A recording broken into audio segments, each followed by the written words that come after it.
of order. Mr. President, a few years ago, a company in California called Hampton Creek, now known as Just Inc., started selling vegan, that is to say, eggless mayonnaise.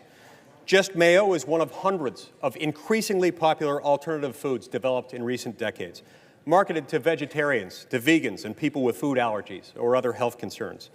Understandably, as soon as Just Mayo started to win converts, it started to attract the attention of top executives in the Egg administration. Unfortunately, their intent was not to improve quality or reduce prices. It was instead to enlist the government in a pattern that would chill competition. Under a 1938 federal law, the Food and Drug Administration has the power to set so-called standards of identity, that is, rules defining what does and does not qualify as a particular food product. Under these regulations, anything calling itself mayonnaise has to have eggs in it.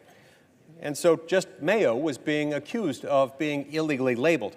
But it's not just mayonnaise. Just the other week, the FDA announced a proposed rule that would ban the use of the term milk for all non-dairy products. You see, the FDA says that milk is the lacteal secretion obtained by the complete milking of one or more healthy cows and nothing else. The proposed rule change would wipe out almond milk, soy milk, coconut milk, and other items like these from off our grocery store shelves.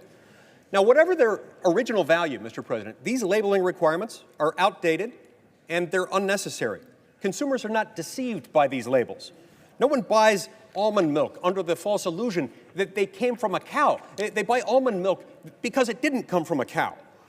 The amendment I'm offering would protect consumers from these standards of identity requirements, and they would protect them from this kind of abuse.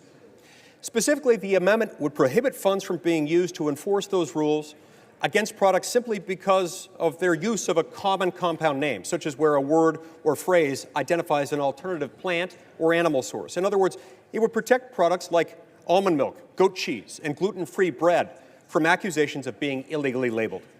The market for food products belongs to consumers, not to big agricultural companies, and certainly not to the government.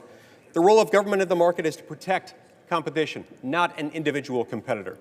The federal government certainly has more important things to do than worry about things like the scourge of almond milk.